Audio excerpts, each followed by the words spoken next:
good morning. Thank you very much for joining us. You know, there is no shortage of people talking about Trump supporters, what they think, how they're reacting to events as they unfold. But this morning, we're going to speak with someone who's made it her business to talk with these supporters and really get a legitimate assessment on what's going on. And she writes about what she hears. She is Diane Hessan, an entrepreneur and author well known in the Boston area tech community. She's chair of C-Space, a global consulting firm. And for months now, she's been in regular contact with 400 Trump voters. Diane, welcome. Thank you, John. Nice to be here. Good to have you here. Briefly, how did all this get started? You're not a pollster by trade, right? And this isn't a poll you're doing. No, not really. Actually, in 2000, I founded a company called Communispace, which is now called C-Space. Yep. And our expertise was we had a brand new way of using technology to help companies understand their consumers, which made the assumption that, like, getting people at one point in time, like a poll or a focus group, was a very outdated way of understanding people in a world where you might have a different opinion at 4 o'clock in the afternoon than you did at 10 o'clock in the morning. And with technology, and even with email, you can do that. So I've now just parlayed that into helping all of us understand voters. So just so our viewers know what we're talking about, you've got a base of 400 people who voted for Trump.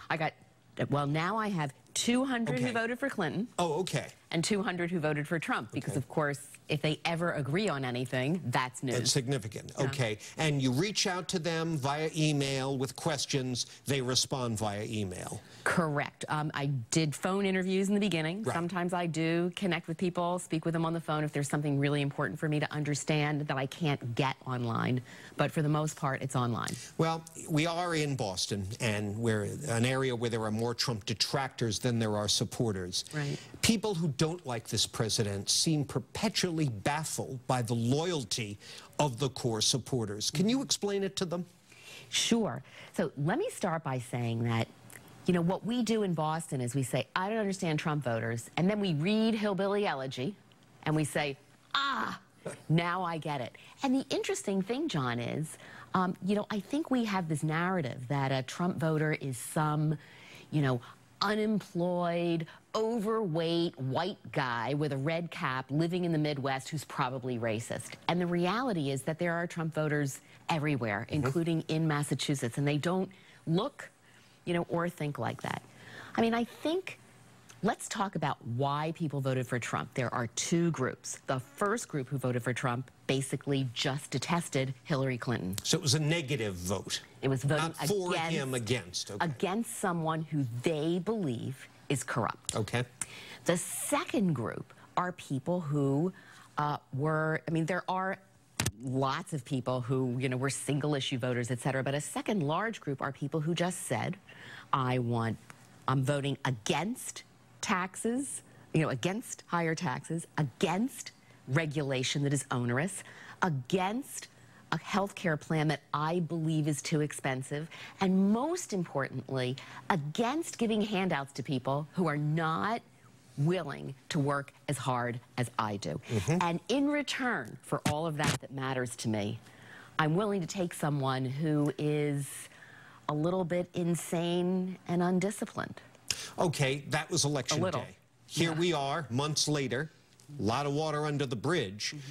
But there's still a core, depending on anywhere 25 to 35%, I'd say, who are right there with this president and very dismissive of his critics. Why? You know, if you talk to those people, they say, a lot of them say, I love this president because he is doing everything he said he was going to do. Or trying to do it.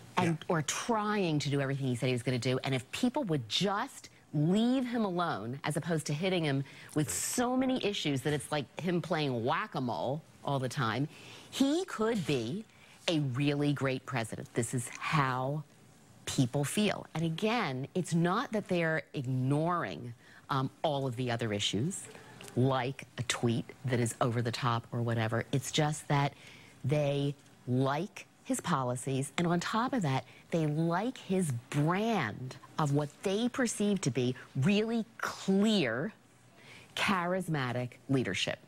All right, on that note, we have to take a quick break. When we come back, let's talk about the significant percentage of Trump supporters that you have found are starting to have qualms. And let's explore that a little bit, and we'll do that with our guest, Diane Hessan, in just a moment. So please stay with us.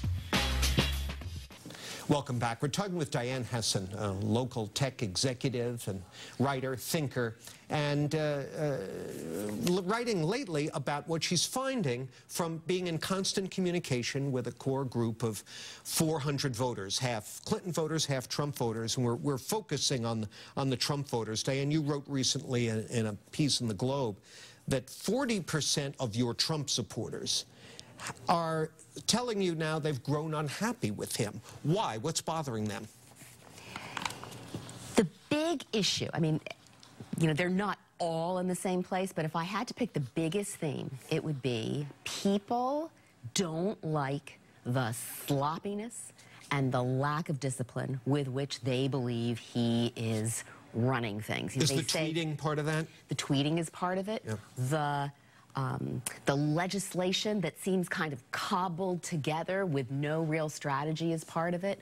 The I don't know who's doing what to whom within the Oval Office, within the White House staff is part of it.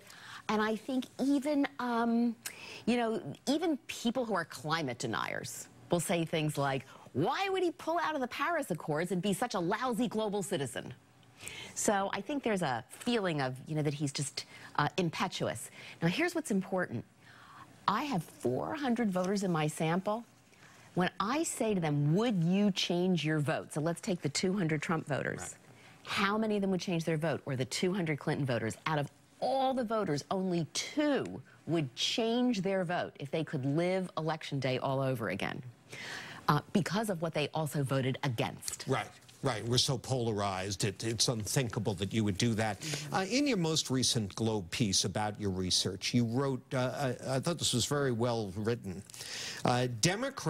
you were talking about what might happen to those voters who are now sort of free-floating. They're looking for something new.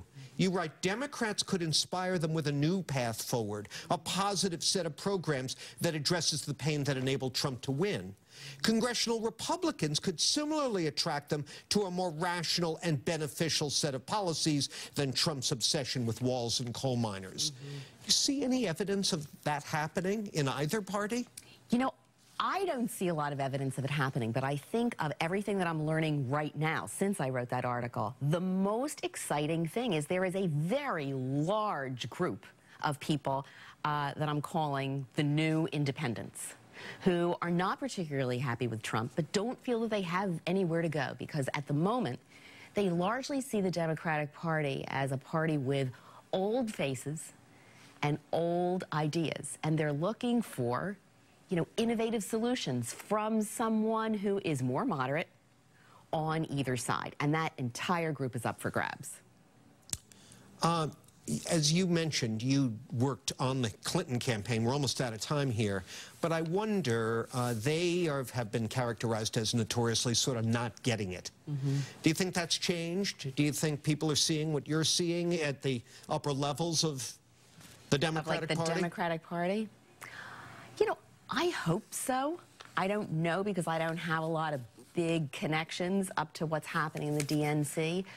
You know, I do think that the message of resistance is not really resonating with most voters, including many Democrats who, although they want to resist, are just not sure that's the right message. Resistance doesn't necessarily solve any problems, does it? Exactly. Yeah. Diane, thank you so much. My pleasure. Really appreciate it. Diane Hessan, keep an eye. We're going to check back with you if you don't mind. Great. Maybe at the end of the summer and see what you're finding. And that's all my time for this morning. Thanks for joining me. Right now, I'm going to send it back over to my colleagues for more WBZ News.